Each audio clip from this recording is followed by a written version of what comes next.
Il était assis sur le trottoir devant l'entreprise quand le PDG l'a entendu parler mandarin, espagnol et italien comme un natif. Ce qui s'est passé ensuite a choqué toute l'entreprise. Le bâtiment de verre et d'acier se dressait au cœur du centre financier, imposant, élégant et apparemment solide. Dehors, son reflet reflétait l'activité frénétique de la ville. Des voitures qui passaient à toute vitesse, des gens qui se précipitaient, des klaxons qui retentissaient, du café distribué dans des gobelets en papier et des cadres serrant leur téléphone portable comme si chaque appel était une question de vie ou de mort. À l'intérieur de ce bâtiment, l'atmosphère était très différente de celle qui régnait autrefois. Le hall, avec ses sols en marbre poli, ses murs recouverts de pierres volcaniques et ses compositions florales soigneusement symétriques, ne pouvait plus masquer la tension qui montait dans l'air.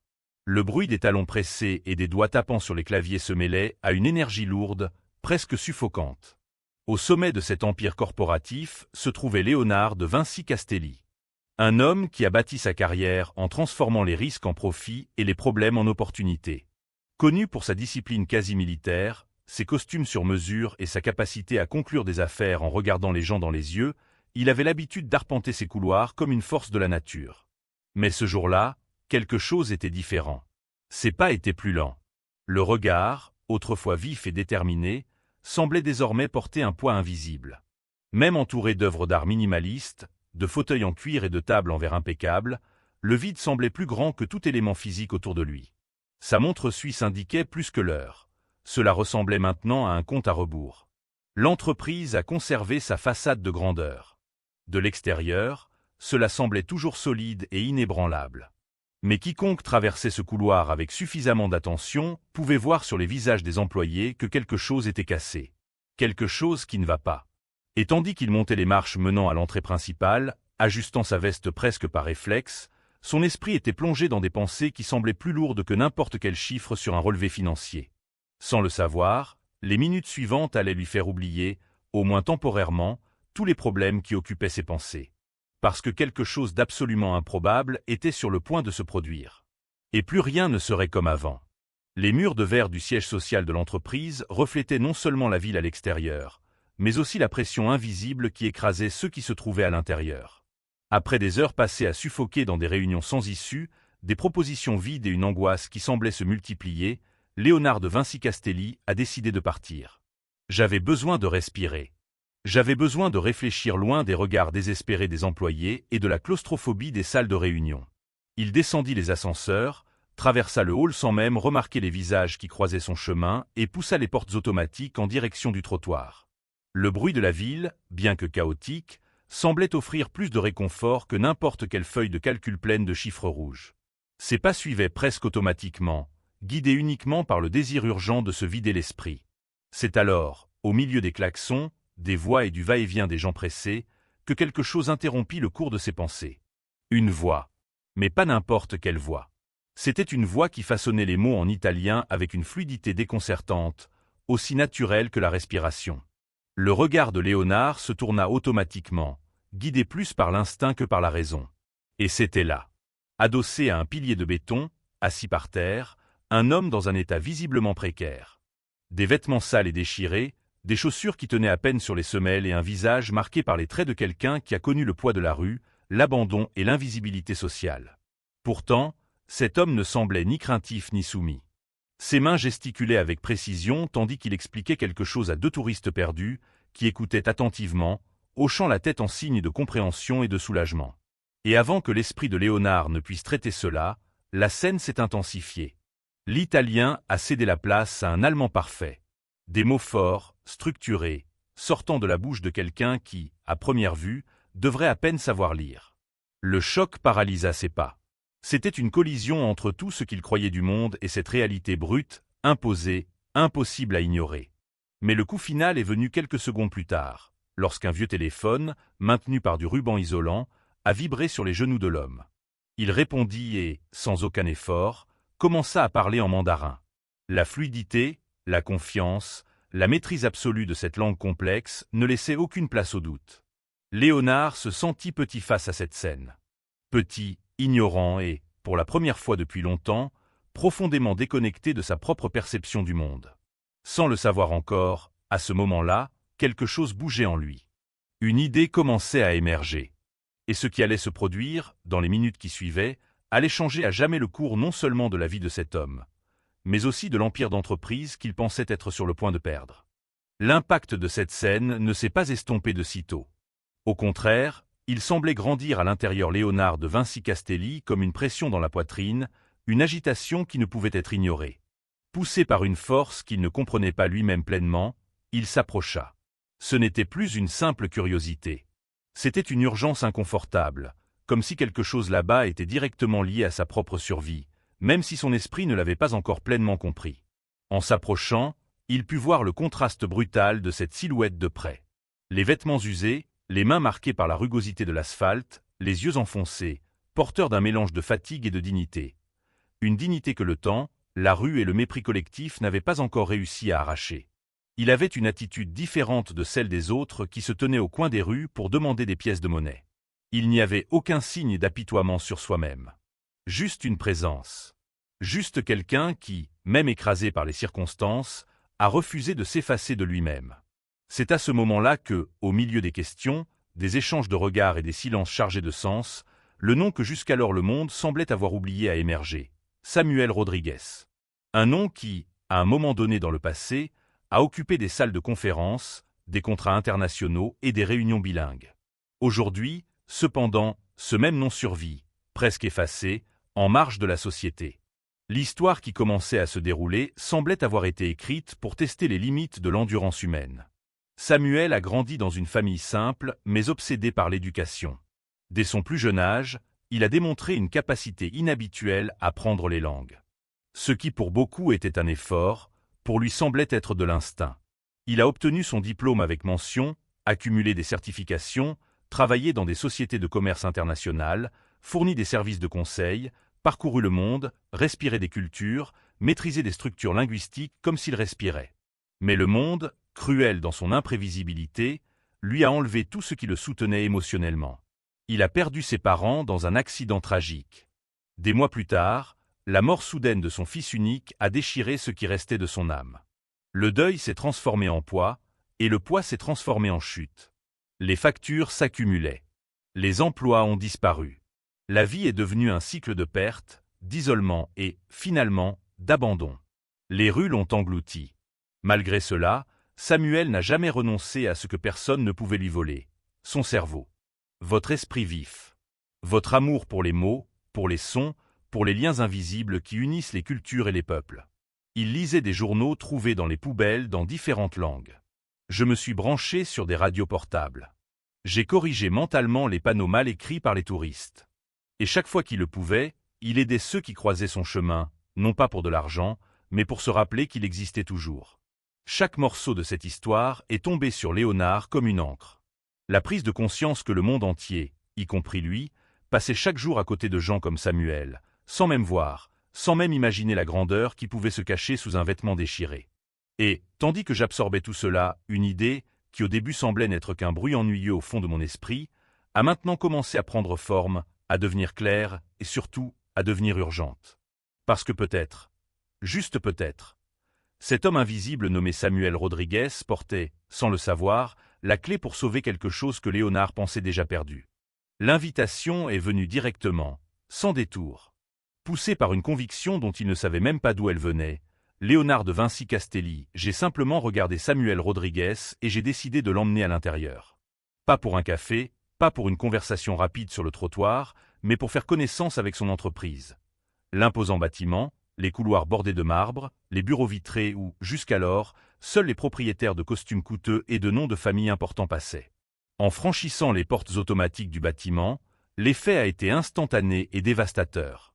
La présence de Samuel, avec ses vêtements usés, ses chaussures à peine semelles et son visage marqué par le temps passé dans la rue, déchirait le tissu invisible de la normalité que ce lieu prétendait soutenir. Des regards lancés de tous côtés. Les visages se tournèrent en synchronisation, comme si une tempête silencieuse venait de balayer le hall. En quelques secondes, des téléphones portables ont commencé à être subtilisés en douce. De courtes vidéos, des photos rapides et des messages se propagent à une vitesse absurde dans les groupes internes. Dans les couloirs, l'inconfort est devenu le carburant des préjugés. Des murmures acides, des rires étouffés et des expressions de dégoût se mêlaient comme un orchestre d'hypocrisie. Certains employés ont détourné le regard, d'autres ont regardé avec un mépris absolu, et il y a aussi ceux qui se sont simplement éloignés, comme si la proximité physique était capable de les contaminer. L'humiliation, qui jusqu'alors était faite de regards et de murmures, s'est matérialisée de manière brutale lors de la réception. L'une des responsables des ressources humaines, connue pour sa pose élégante et son sourire soigné, s'est approchée avec une expression soigneusement construite, un mélange de fausse empathie et de répulsion à peine dissimulée. Sans même rien demander, il tendit un billet froissé à Samuel, comme s'il offrait l'aumône à quelqu'un qui ne devrait pas être là. Le geste, plein de dégoût déguisé en gentillesse, était accompagné d'un regard qui disait qu'il n'avait pas sa place là. L'embarras qui se répandit dans la pièce était presque palpable. C'était comme si l'air était devenu plus lourd, plus dense, impossible à respirer normalement. Le silence inconfortable n'était interrompu que par le bruit des notifications de téléphones portables vibrantes, pleines de mèmes, de blagues et de vidéos partagées en temps réel, comme si la dignité humaine pouvait être traitée comme un divertissement. Mais alors que tout le monde regardait, s'attendant à ce que la scène se termine de la seule manière à laquelle ils étaient habitués, avec Samuel expulsé, ignoré ou humilié, quelque chose de complètement hors scénario s'est produit. Leonardo Castelli non seulement resta à ses côtés, mais il le suivit fermement, traversant le hall et conduisant Samuel à l'intérieur, aux étages où seuls les grands étaient autorisés à fouler. Chaque étape ressemblait à un défi lancé contre des décennies de culture d'entreprise toxique. Et si quelqu'un là-bas croyait, même une seconde, qu'il s'agissait d'une blague ou d'une action passagère, il allait découvrir à quel point il avait tort. Car, à ce moment-là, alors que le malaise se répandait comme une traînée de poudre, Léonard savait déjà exactement ce qu'il allait faire. Et Samuel était sur le point d'avoir la chance que toute sa vie lui avait refusée. Le test commencerait. Et personne, absolument personne, n'était préparé à ce qui allait arriver. Le bruit des portes de l'ascenseur s'ouvrant sur le sol de la salle de conférence ressemblait presque à une rupture symbolique. Alors que les employés retenaient leur souffle, entre indignation, incrédulité et pure curiosité, Léonard de Vinci Castelli conduisait Samuel Rodriguez dans les couloirs où, jusqu'alors, seuls circulaient les cadres supérieurs, les investisseurs et les directeurs. À chaque pas, le contraste devenait plus évident. Le parquet impeccable, les panneaux en miroir, les peintures minimalistes et le mobilier au design international semblaient crier que cet espace n'était pas fait pour quelqu'un comme Samuel. Mais ironiquement, c'est exactement là où il était censé être. Le destin, cependant, n'a pas attendu. Et la chance que Samuel méritait tant est arrivée plus vite que quiconque l'aurait imaginé. En arrivant dans l'une des salles de réunion, Léonard fut immédiatement informé d'une crise qui se déroulait à ce moment précis. Une délégation étrangère, chargée d'un contrat vital pour tenter de sauver l'entreprise de la faillite, était sur le point de quitter les négociations. Le problème ? Le contrat était bloqué depuis des semaines en raison d'erreurs de traduction, de problèmes de communication et d'une série de malentendus culturels que personne au sein de cette entreprise, aussi qualifié soit-il, n'avait été en mesure de résoudre. La tension était si grande que si cet accord n'était pas trouvé dans les prochaines heures, ce serait le coup final qui scellerait la faillite de l'entreprise. Et c'est là, à la frontière entre l'effondrement et l'espoir, que Léonard a pris une décision que beaucoup qualifieraient de folie. Il a mis Samuel dans cette pièce.